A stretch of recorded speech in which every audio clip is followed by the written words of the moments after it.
Well, hello. In this video I want to address the first hurdle that people usually come across when they want to travel solo, and that is fear. That's fear for your own safety, which is natural, and fear of the unknown.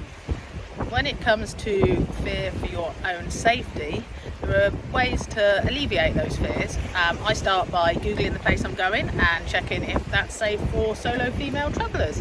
And if it is, I'm like, tick, good. And then I look at accommodation. Personally, I only book accommodation with loads of reviews, whether that's through something like Airbnb or booking.com. I check loads of reviews, everyone who's been there has felt safe, comfortable, nothing's bad has happened. And then I always have other fears, like getting from the airport to where I'm going. I know when I landed in Vietnam in Ho Chi Minh City, I'd read that there were scams at the airport, or people had been taken off in taxis into the middle of nowhere and asked for more money, and although that was unlikely to happen, it made me scared. So I went to booking.com and booked a private car to take me from the airport to my hotel.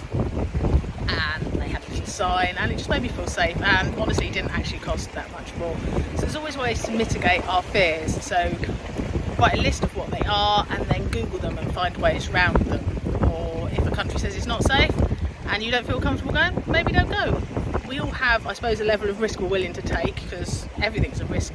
Just getting in a car is a risk. So just, I don't know, work out your level of risk, Google it and figure out whether you'll be comfortable in that situation. I've written a blog about empowering solo female travellers. I'll put a link somewhere, depending on what platform you're watching this on, and that has a lot of tips about safety and how to just navigate the situation.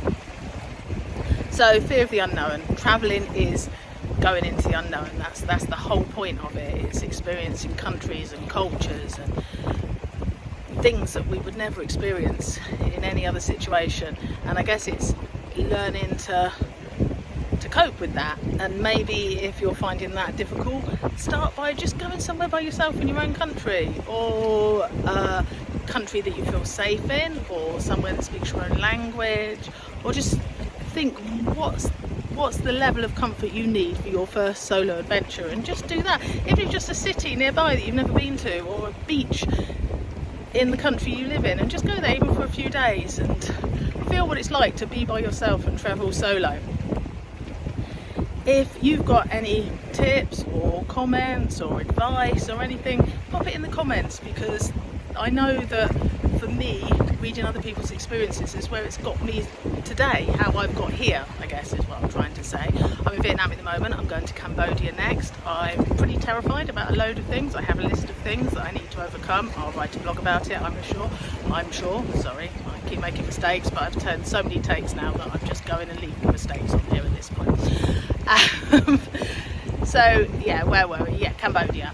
I'm fearful of the unknown. It's yeah, I'm scared that my mobile data might not work. I'm scared because it's a very different country. Although I'm in South Asia at the moment, it's probably less developed than Vietnam or Thailand. I don't know, I might be wrong there. Somebody let me know. Anyway, I'm starting to waffle now, so I guess what I'm saying is just take baby steps, and if you've got any advice yourself or any questions or anything, just pop it in the comments and let's start a conversation, because it's the conversations that have helped me get to where I am right now. Okay, I'm gonna go now. Bye.